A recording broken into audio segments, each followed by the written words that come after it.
Tanto la semana pasada como esta hubo dos noticias interesantes a nivel internacional sobre la República Dominicana.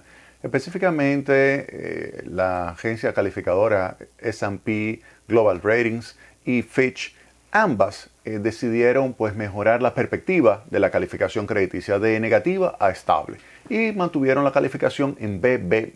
Eso es una buena noticia, dado que el gobierno dominicano no pudo ejecutar la reforma tributaria. ¿Y por qué es una buena noticia? Por el hecho de que, a pesar de no haber hecho su reforma tributaria, el gobierno pudo mejorar sus indicadores macroeconómicos y le vendió una buena narrativa, una buena historia a las calificadoras de riesgo. Desde ese punto de vista, las bondades que esto tiene es que se puede conseguir una prima de riesgo menor y por lo tanto un financiamiento a menor tasa de interés en los mercados de capitales internacionales. Por ejemplo, si usted va ahora a la página de crédito público y usted puede encontrar ahí lo que son los rendimientos de los bonos soberanos, usted se va a dar cuenta del comportamiento de los rendimientos de bonos soberanos. Usted se va a dar cuenta que hay títulos de muy corto plazo que están venciendo 2022, 23, 24, etcétera, hasta títulos que usted lo ve que vencen 2045, 2048, 2049, etcétera. Lo cual implica que hay toda una curva de rendimiento. Esa curva de rendimiento, en la medida en que aumenta el plazo de vencimiento, pues aumenta la tasa de interés. Pero cuando usted va a calcular lo que es esa tasa de rendimiento o esa curva de rendimiento o esas tasas de interés en cada momento del tiempo, usted lo hace a partir de la tasa de interés de los bonos de los Estados Unidos, de los bonos del Tesoro a 10 años. Usted a partir de ahí le añade una prima de riesgo que está vinculada con el país y está vinculada con los plazos, y con eso usted construye lo que es esa curva. Si nosotros logramos por lo menos no deteriorar lo que es la calificación crediticia o mejorar la perspectiva de esa calificación crediticia, pues esto hace que la prima de riesgo tienda a reducirse. A reducirse la prima de riesgo, entonces mejora lo que es el rendimiento. Es decir, que usted puede colocar deuda a menor tasa de interés. Así que se puede señalar que esto que acaba de ocurrir por parte de S&P Global Ratings, así como Fitch, con relación a la calificación crediticia de República Dominicana, es una noticia positiva. Ahora, ¿qué dicen ellas? ¿Qué dicen las calificadoras de riesgo? ¿Por qué le mejoraron la perspectiva de la calificación crediticia? De negativa, es decir, que se pensaba deteriorar, se pensaba bajar la calificación a estable, es decir, mantenerla en BB-. ¿Qué hizo sentir a S&P Global Ratings, así como también a Fitch, que podía pasar de perspectiva negativa a estable? Pues el crecimiento de la economía. El crecimiento de la economía fue lo fundamental. El crecimiento de la economía, que este año es muy probable que esté, nosotros habíamos señalado 11.1%, el gobernador del Banco Central, Héctor Valdés, señaló en su última comparecencia que será en el entorno del 11%, es decir, que no estamos tan lejos de lo que realmente al final se va a registrar. Nosotros señalamos 11.1%, el Banco Central, su gobernador, Héctor Valdés, señaló 11%. Y eso es algo que cuando uno lo compara a nivel internacional, nos damos cuenta de que estamos en un club muy pequeño de países que no solamente están logrando mejorar significativamente el Producto Interno Bruto con relación al año pasado, sino también que lo va a mejorar con relación al año anterior. Con relación al año 2019 va a mejorar también el crecimiento de la economía, lo cual implica que esto no es simplemente un rebote estadístico, sino una recuperación. Y de ese punto de vista hay que reconocer el buen trabajo de las autoridades para facilitar ese crecimiento y lograr ese crecimiento de la economía. Esa extraordinaria recuperación fue lo que S&P acaba de señalar como lo más positivo de este año que ha estado transcurriendo. Ese crecimiento que obviamente cuando uno lo analiza, ese crecimiento, uno dice, bueno, ¿y de qué ha dependido el crecimiento de la economía? De la política monetaria ejecutada por el gobernador Héctor Valdés. Hay una entrada a mi blog, hay una entrada que lleva por título La relevancia monetaria para el crecimiento económico. Ustedes pueden entrar a mi blog, recuerden, es www.jaimearistescuder.blogspot.com.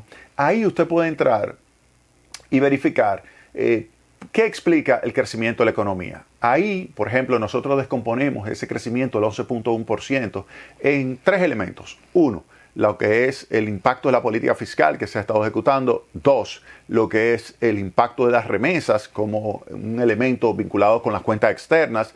Y 3, la política monetaria. Esos 3 elementos.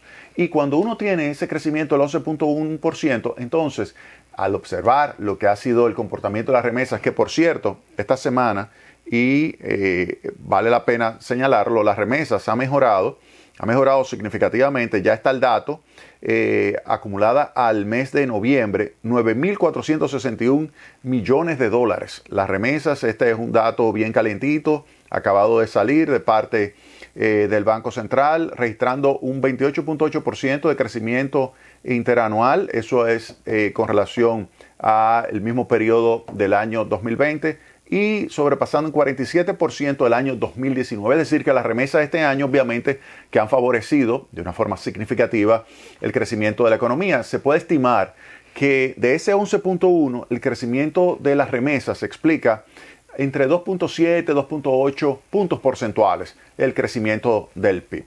Ahora, con relación a la parte fiscal, ya tenemos que del 11.1, la parte de las remesas te puede explicar 2.7, 2.8 puntos porcentuales. Ahora, por el lado fiscal, entonces ahí hemos visto que el gobierno ha reducido el déficit de 7.6%, yo digo que a 1% del Producto Interno Bruto. Hay algunas autoridades del gobierno que dicen que el déficit será de 3% del Producto Interno Bruto. A mí me sorprendería muchísimo porque al final de este mes, justamente que cerró, que fue el mes de noviembre, el nivel de déficit era de alrededor de 30.000 millones de pesos. Es decir, que para tú tener un déficit de alrededor de 3% del Producto Interno Bruto, estamos hablando de casi 130.000 millones de pesos que habría que gastar por encima del ingreso en el mes de diciembre. Para mí eso es prácticamente imposible, a menos que registren como gastos que van a hacer el año que viene, lo cual yo no se lo aconsejo porque eso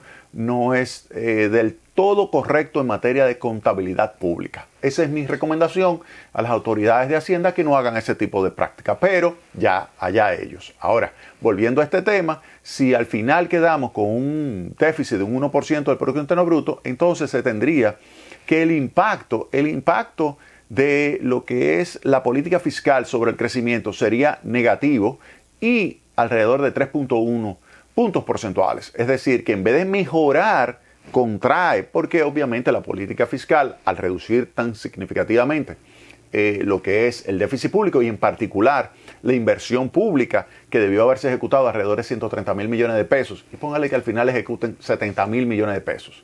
Póngale 70.000, 75.000, asumiendo que aceleren en diciembre, no sé cómo, pero asumiendo que aceleren, pasaría de 130 a 75. Esa reducción de la inversión pública, que lo reconoce la propia S&P, lo reconoce Fitch, obviamente que lo que está mandando es un mensaje de que, mira, ustedes mejoraron las finanzas públicas por una reducción de su inversión pública. O sea, por la incapacidad de poder ejecutar esa inversión pública, hubo una mejora de las finanzas por el lado del gasto de capital. Entonces, cuando uno analiza el impacto sobre la economía de esa política fiscal para este año, hay una reducción que, si todo se hubiese mantenido constante, una reducción de 3.1 puntos porcentuales del Producto Interno Bruto. Entonces, ese sería el impacto fiscal. Ahora, cuando uno toma la parte de cuentas externas, tanto remesas como exportaciones, así como esta parte fiscal, uno podría asumir que se estaría compensando, de tal forma que lo que quedaría, que es ese 11.1, porque si esos dos se compensan, es la política monetaria. ¿Qué significa eso? Que la política monetaria ejecutada por el gobernador Héctor Valdés es la que ha explicado el crecimiento de la economía. Entonces, si ha mejorado la calificación crediticia por el crecimiento de la economía y el crecimiento de la economía lo explica la política monetaria, no cabe duda de que este buen desempeño que tuvo la economía y que permitió esta mejora de la perspectiva de la calificación crediticia de negativa a estable se debe fundamentalmente a la política monetaria. ¿En qué consistió la política monetaria? Algo adecuado para la economía en su momento. Estamos hablando de marzo del año 2020. El gobernador Héctor Valdés saca sus cañones monetarios, comienza a inyectar la liquidez que requieren los agentes económicos a través de los intermediarios financieros, que actuaron adecuadamente también. Los intermediarios financieros, hay que reconocer su trabajo, y ese trabajo intenso de los intermediarios financieros de colocar casi 100.000 préstamos. Casi 100.000 préstamos se colocaron. Estamos hablando de un nivel de liquidez de casi 5% del Producto Interno Bruto. O sea, el gobernador del Banco Central, sin lugar a dudas, puso la mayor inyección de liquidez necesaria y requerida para poder asegurar que la economía pudiera sobrepasar esta situación de crisis. Y lo hizo con creces. Lo hizo de tal manera que se generó un crecimiento de la inversión, crecimiento del consumo, que favoreció entonces que los agentes económicos pudieran recuperar, por ejemplo, el empleo, pudieran crear empleo que pudo absorber entonces esa masa que se había ido al desempleo y que estaba presionando obviamente al gobierno con programas sociales. Si no se hubiese generado ese empleo, haber eliminado los programas sociales hubiese tenido una consecuencia importante sobre la incidencia de pobreza en la República Dominicana. Pero afortunadamente, dado la política monetaria que generó ese crecimiento de la economía, generó a su vez un aumento del empleo para poder justificar el crecimiento de la economía, pues eso favoreció sin lugar a dudas las condiciones de vida de la población. Así que ese elemento, y yo les recomiendo que lo lean, esa explicación que coloco en mi blog, donde hago la descomposición del crecimiento de la economía de este año, proyectado en 11.1, en política fiscal, las cuentas externas, específicamente las remesas, y por último la política monetaria. Cuando usted hace el análisis se va a dar cuenta de que prácticamente la totalidad del crecimiento lo explica la política monetaria. Y eso es uno de los elementos clave para entender la decisión de las calificadoras crediticias. Ese es uno de los puntos más importantes. Y vuelvo y señalo, esto cuando uno observa lo que es la evolución del Producto Interno Bruto, nos damos cuenta de que se ha recuperado. No solamente estamos hablando de una recuperación importante con relación al año 2020, que usted me puede decir, eso es simplemente un rebote. No, no es el simple rebote, porque estamos hablando también que con relación al año 2019 también hubo una mejora significativa de 3.7 puntos porcentuales, es decir, una mejora con relación al año 2019, lo cual implica que nos estamos acercando a lo que es esa trayectoria de largo plazo, ese crecimiento potencial, que a partir del año que viene usted verá cómo comienza a converger ya y a colocarse entonces República Dominicana en una trayectoria que va ya a ser la trayectoria que hubiese tenido y el nivel de ingreso que hubiese tenido si no hubiese tenido el impacto del COVID. Y eso es algo sumamente positivo. Ahora, lo más importante de todo esto es que se logró en medio de la estabilidad macroeconómica. Y sobre ese tema, entonces, que es el otro punto importante de la decisión de las calificadoras crediticias, el crecimiento de la economía, el impacto que eso tiene sobre las finanzas públicas y eso dentro del contexto de estabilidad macroeconómica. Le voy a hablar en detalle de eso en el próximo segmento de Tecnopol. Vamos a la pausa.